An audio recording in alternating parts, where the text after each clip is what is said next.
Hola, es un placer compartir con ustedes este programa en vivo para conversar sobre un tema que es de interés.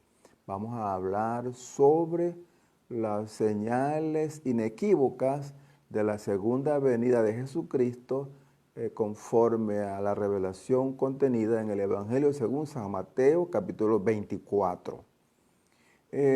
¿Por qué este tema y por qué ese título? Comencemos con el título. Dice, señales inequívocas de la segunda venida de Jesucristo según Mateo 24.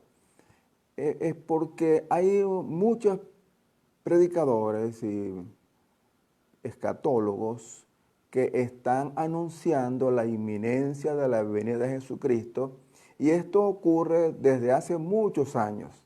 Desde mi niñez estoy escuchando personas que dicen que ya la venida de Jesucristo está cerca y muestran algunas señales. A la luz de la evidencia nos damos cuenta que esas señales que han indicado de que Jesucristo ya viene no se han cumplido, de tal manera que tienen que haber algunas señales que realmente sí van a indicar que Jesucristo está relativamente cerca, que su venida es inminente. Por eso el título. Y en segundo lugar, el por qué vamos a tratar este tema. Bueno, porque es un tema de actualidad.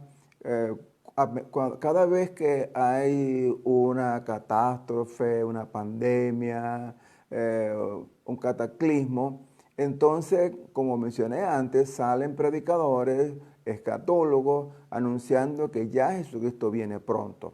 Cuando comenzó la pandemia, escuchamos muchísimos predicadores manifestando que la pandemia era un indicio de la venida de Jesucristo. Y entonces quiere decir que tenemos que evaluar, investigar en la palabra cuáles son realmente aquellas manifestaciones, aquellas señales que son inequívocas de que Cristo viene pronto. Por eso propuse la realización de un curso bíblico que tiene como fundamento, como objetivo, estudiar lo que realmente dice la Sagrada Escritura sobre este tema. La idea no es controvertir con los predicadores, ni tampoco minimizar ni desprestigiar sus aportes, porque son hombres de Dios que estudian la Sagrada Escritura y tienen el derecho de exponer sus interpretaciones. Sin embargo, es prudente que uno vaya a la Biblia y de la Biblia misma pueda obtener la información fidedigna, lo que realmente revela ella sobre la venida de Jesucristo. ¿Y por qué menciono yo que hay señales que no son indicativos de la venida de Jesucristo? Bueno, entre las muchas, pues hemos escuchado que dicen que los rumores de guerra, que se oirán de guerra, rumores de guerra, que habrán cataclismos, habrán señales en el cielo, y se han anunciado pues que a través de las guerras, después de una guerra o de una pandemia como la que estamos viviendo, se anuncia pues que ya Jesucristo está a las puertas.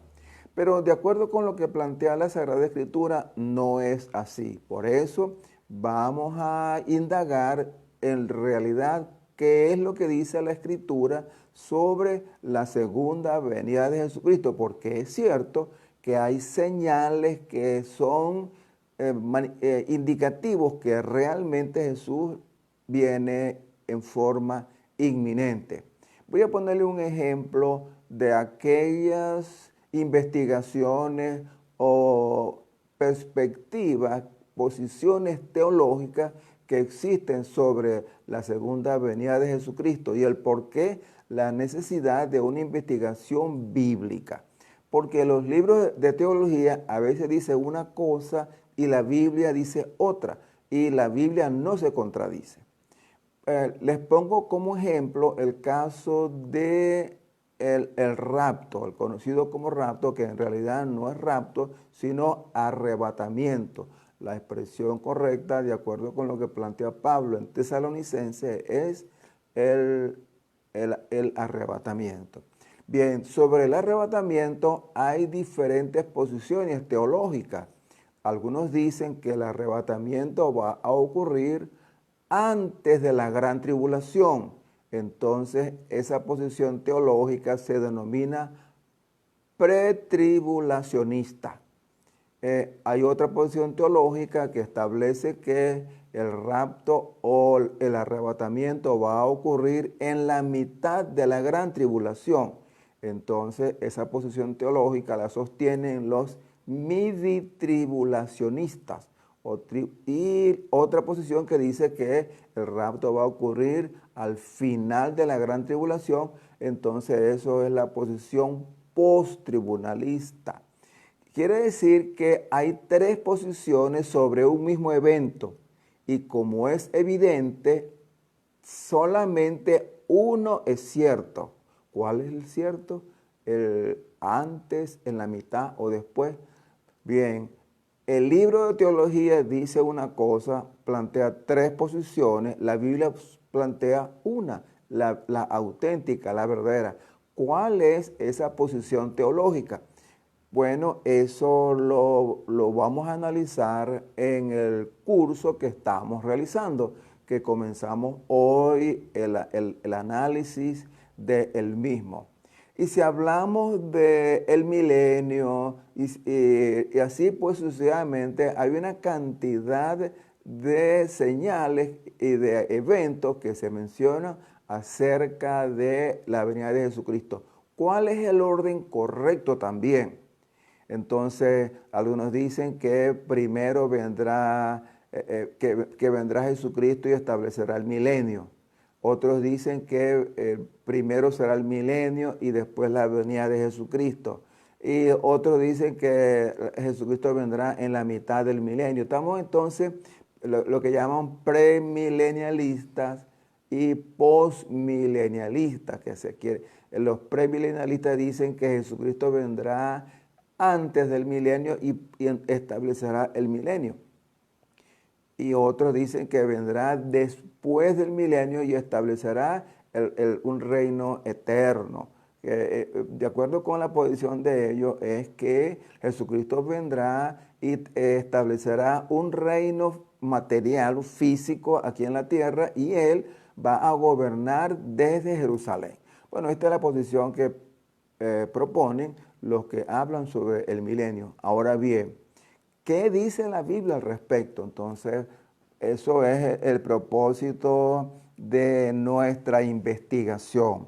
Profundizar en lo que dice la Sagrada Escritura en el Evangelio según San Mateo. En el capítulo 24 de Mateo se describe los sucesos, cómo van a ocurrir. Y hay tres textos paralelos del mismo evento que se menciona en el capítulo 13 del Evangelio según San Marcos y en el capítulo 21 también. Esos tres textos refieren el mismo evento, el mismo hecho que habla sobre la segunda venida de Jesucristo y cómo van a ser los eventos que van a ocurrir. Ahora, ¿cómo es el devenir de la historia? ¿Cómo es el proceso para la materialización de este gran evento? En el libro de Daniel tenemos una pista. En el libro de Daniel se nos habla en el capítulo 2 una revelación. Dice que el rey Nabucodonosor en una oportunidad tuvo deseos de conocer cómo será el futuro. Entonces Dios se lo reveló mediante un sueño.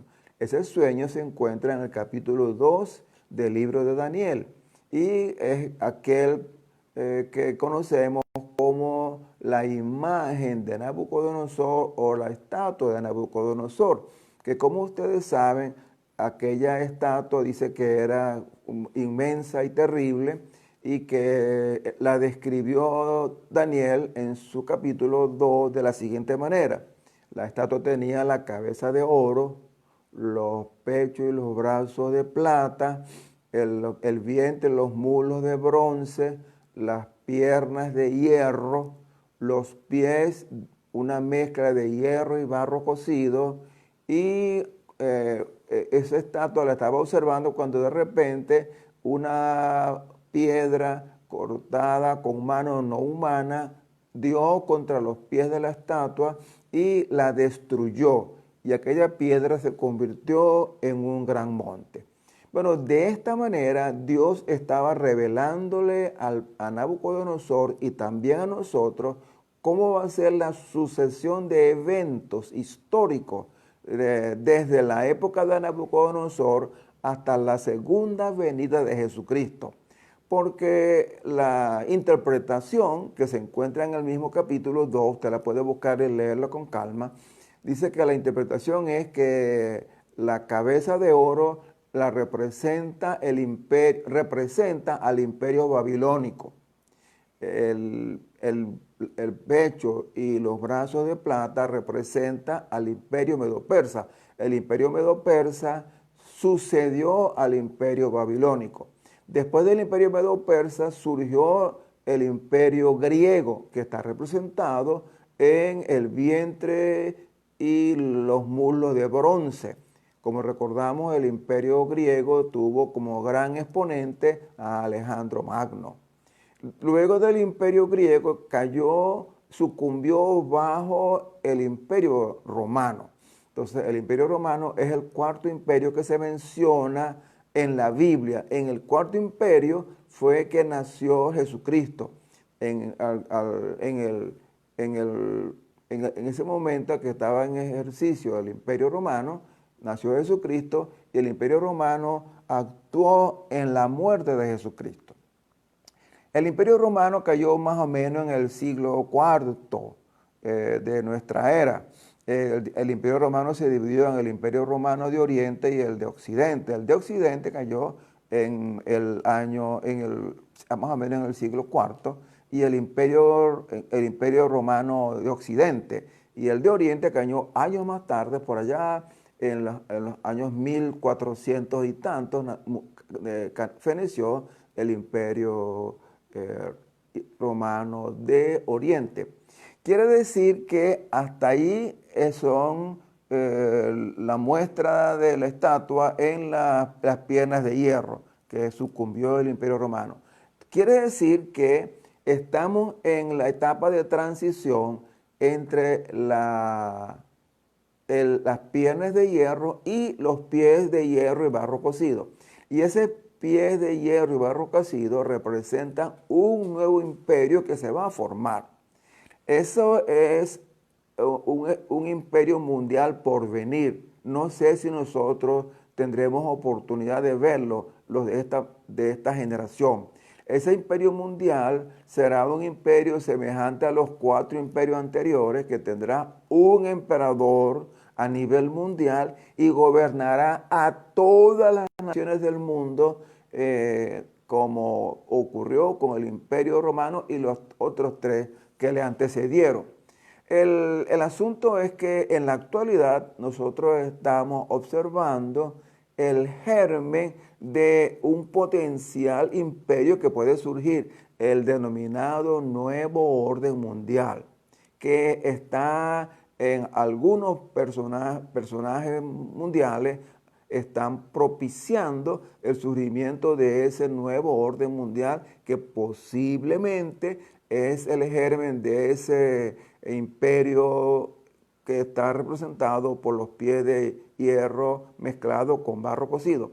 ¿Y por qué lo decimos? Porque los que están promoviendo ese nuevo orden mundial están abogando por el establecimiento de una autoridad mundial que se encargue de resolver los problemas mundiales y que sea como una especie de la Organización de las Naciones Unidas, pero con poder político, militar, civil, económico, en general, y hasta religioso, que va a ser un gobierno mundial.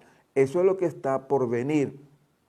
Y eso está anunciado en el sueño de la estatua de Nabucodonosor. Eso está, eso lo veremos. Ahora, cuando ese imperio surja, de acuerdo con lo que está revelado en la Sagrada Escritura, se va a producir la segunda venida de Jesucristo, porque está establecido que ese imperio será destruido por una roca cortada con mano no humana y los va a destruir completamente. Y entonces Jesucristo establecerá su reino eterno en el cielo, como dice en cielo nuevo y tierra nueva, como dice el libro de Apocalipsis en el capítulo 21 y capítulo 22. Bien, por esto es que estamos promoviendo el estudiar la Sagrada Escritura para tener una comprensión más exacta acerca de cuáles son los eventos y cómo van a ser la sucesión de los mismos y cuáles son las señales que realmente indican que Jesucristo va a venir. Por ejemplo, ya les he mencionado uno. De acuerdo con lo que establece la Biblia, el surgimiento del nuevo imperio mundial o nuevo orden mundial, como lo quiera denominar, es un indicativo de que Cristo viene pronto. Y como eso, hay otros más que están contenidos en la revelación de Jesucristo y eso forma parte del plan de estudios del curso que estamos comenzando en el día de hoy y que te animo para que también tú lo puedas hacer con nosotros si te entusiasma y te llama la atención este tema de la escatología. Ahora, ¿por qué hemos escogido el Evangelio de Mateo y específicamente el capítulo 24 del Evangelio de Mateo? Bueno, la razón es muy sencilla y ya te la voy a explicar.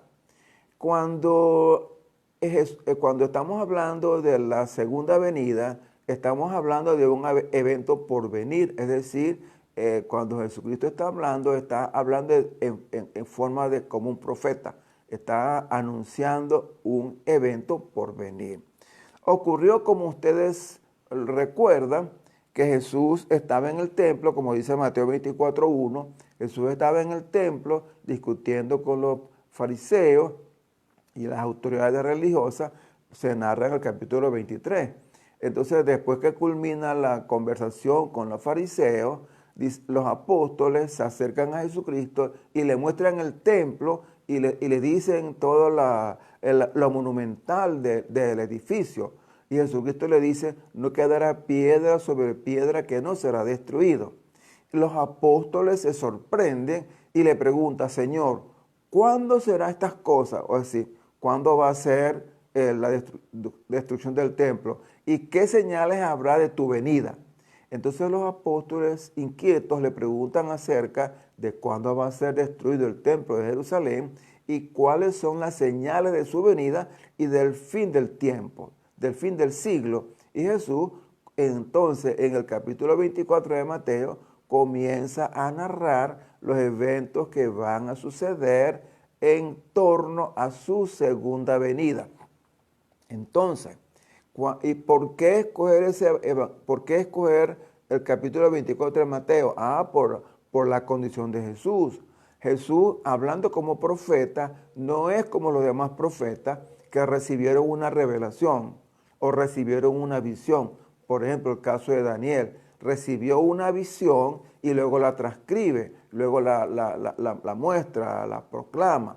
Igual ocurre con los profetas.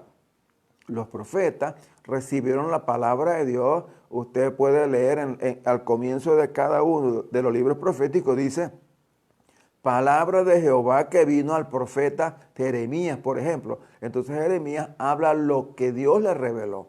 En el caso de Jesucristo no ocurre eso, porque Jesucristo es quien revela. Él es el que revela los secretos de Dios. Eso se nota en Apocalipsis 1:1, dice que eso es la revelación de Jesucristo. Y en Hebreos 11:1 dice que Jesús nos habla ahora, Dios nos ha hablado a través de Jesucristo. O sea que Jesucristo es el vocero divino para revelar las cosas contenidas en la Sagrada Escritura. Entonces, cuando Jesucristo comienza a describir los acontecimientos futuros, Él no está recibiendo una revelación.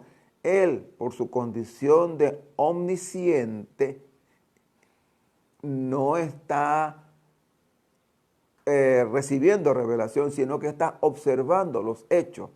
Él se traslada en el tiempo y ve los eventos y los describe como si lo estuviese viendo en vivo. Es decir, como cuando uno ve una proyección cinematográfica, uno observa la proyección, las escenas en vivo. Así Jesucristo observa las escenas en tiempo real y las describe. Por ejemplo, cuando Jesús describe la destrucción del templo, Él no está imaginando lo que va a ocurrir, ni está recibiendo una revelación de lo que va a ocurrir, sino que Él está observando los hechos en tiempo real y luego los describe cómo fue que ocurrió la destrucción del templo. Como sabemos, Jesús profetizó y dijo, no quedará piedra sobre piedra que no será derribada. Y aquello ocurrió realmente. En el año 70, los romanos vinieron contra Jerusalén y destruyeron la ciudad y destruyeron el templo. Pero no fue una destrucción común y corriente, no. Dice Flavio Josefo, un historiador judío, que los romanos roturaron la ciudad. Y él decía que una persona que pasara por aquel lugar donde había estado Jerusalén se quedaría sorprendido de no ver aquella ciudad majestuosa. Así describía Flavio Josefo lo que dejaron los romanos, solamente cascajos. No dejaron escombros, dejaron cascajos. Por eso es que el templo de Jerusalén fue totalmente arrasado y en la actualidad no hay ruinas del templo. Lo que existe, como ustedes saben, allá en Jerusalén, el muro de los lamentos, eso no es no un vestigio del templo, ese muro es un muro de contención del terraplén del templo, pero eso no es una edificación, eso no es una ruina de la edificación del templo. Por eso es que la predicción de Jesús se cumplió exactamente como Él dijo. Por eso es que Él dijo, el cielo y la tierra pasarán, pero mis palabras no pasarán. Bueno, así como describió a los discípulos y les narró, les anticipó lo que iba a ocurrir en el año 70, así también describe lo que va a ocurrir en su segunda venida. ¿Cómo van a ser los hechos? ¿Cómo va a ser el rapto? ¿Cómo va a ser toda la resurrección? Él les describe entonces estos eventos, por eso escogimos el libro por eso escogimos el capítulo 24 de Mateo, que les animo que lean para que ustedes descubran la verdad de cómo van a ocurrir los eventos en torno a la segunda venida de Jesucristo. Adicional a este capítulo, vamos a hacer referencia como contexto a lo que plantea San Pablo en el libro de Segundo de Tesalonicenses, la carta, Primera a Tesalonicenses y Segunda a Tesalonicenses. Allí él da otros detalles adicionales que complementan la proyección de Jesús y nos da y podemos formarnos una idea muy clara acerca de cómo van a ser estos eventos. Cuando leamos con detenimiento el capítulo 24 de Mateo y hagamos un análisis exhaustivo, tomando en cuenta las normas de interpretación, las normas de la hermenéutica y la iluminación del Espíritu Santo, podemos obtener una idea de qué es lo que realmente va a ocurrir y cómo va a ser. Y esto va a echar por tierra muchos de los grandes predicadores que usted escucha en YouTube hablando hay muchos que son populares, usted los conoce, que hablan y dice que ya Jesucristo viene, pero en realidad no viene todavía. Eso lo puedo asegurar. Claro, Jesús puede venir ya si Él quiere, porque Él es soberano. Sin embargo, ateniéndonos a lo que Él mismo dijo, a la pauta que Él mismo estableció, yo puedo asegurar con certeza de que no va a venir en estos días. Estoy seguro. ¿Por qué? Porque faltan eventos que tienen que cumplirse como Él lo anticipó y además como Él lo ratificó diciendo, el cielo y la tierra pasarán, pero mis palabras no van a pasar. Por eso entonces es que habrán algunas señales muy características. Voy a mencionar solamente una de las muchas que están en el Evangelio de Mateo, en el capítulo 24, en el versículo 14. Mateo 24, 14. Dice así: y será predicado este evangelio del reino a todo el mundo para testimonio de todas las naciones, y entonces vendrá el fin. Aquí tenemos otra señal que nos indica cuándo va a ser la venida de Jesucristo. Dice que cuando el evangelio sea predicado a todo el mundo, a todas las naciones, entonces vendrá el fin. Ateniéndonos a eso, sabemos que todavía hay muchos pueblos no alcanzados, donde todavía no ha llegado el mensaje del evangelio.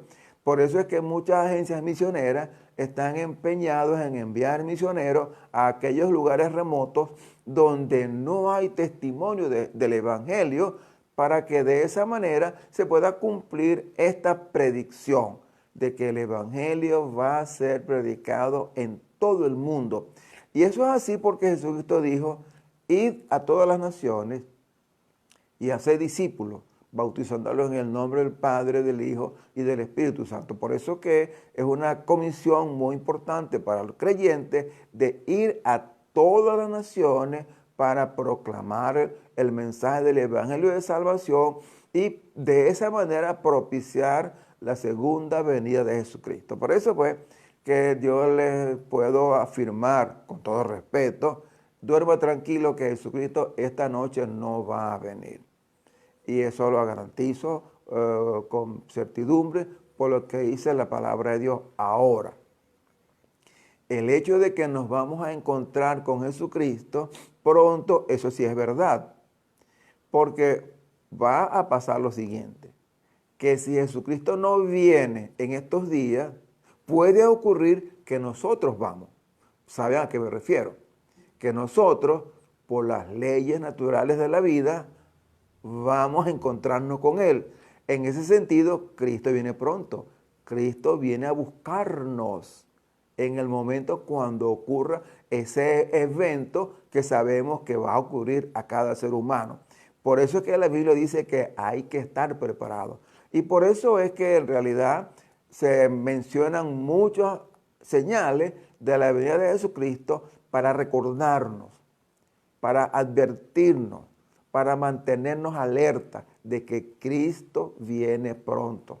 Ese es uno de los temas del capítulo 25 de Mateo, cuando habla la parábola de las 10 vírgenes, que dice que había 5 insensatas y había 5 prudentes. Las insensatas no tenían suficiente provisión de aceite, las sensatas tenían suficiente provisión de aceite. Entonces la parábola o la enseñanza de las 10 vírgenes es para indicar de que Cristo viene pronto y hay que estar preparado.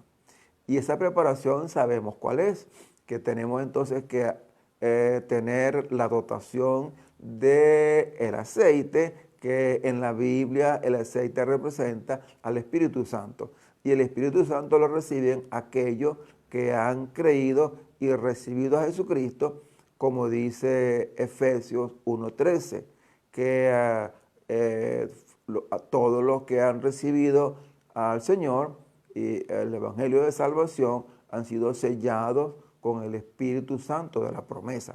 Entonces, si tú eres cristiano, tienes el aceite, estás ungido con el aceite y estás preparado para recibir a Jesucristo en su segunda venida, o para, si acaso, tú tienes que ir al encuentro con Él.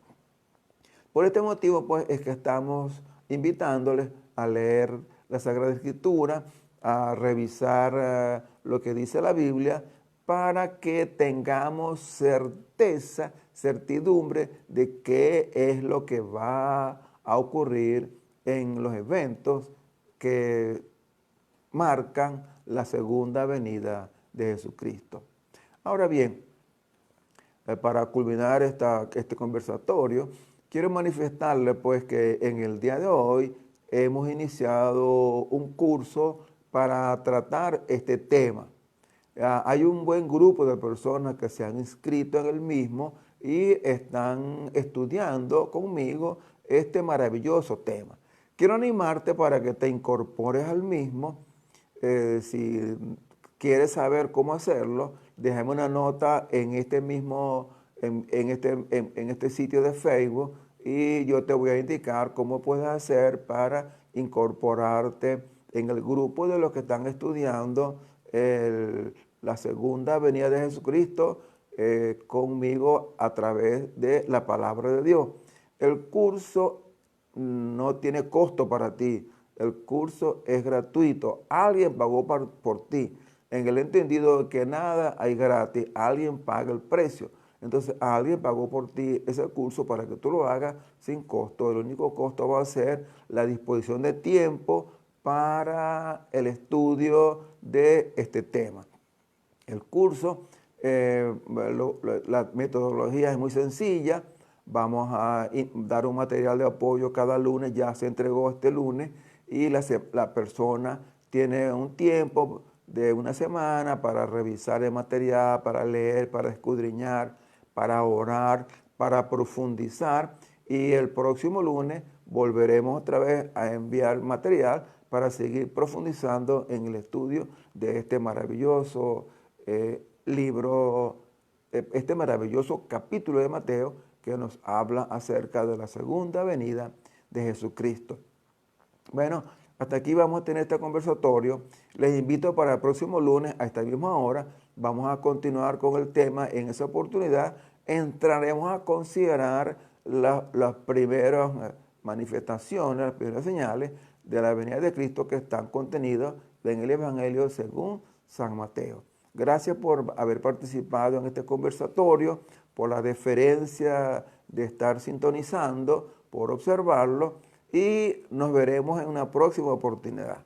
Dios te bendiga y gracias por haber participado conmigo en este conversatorio.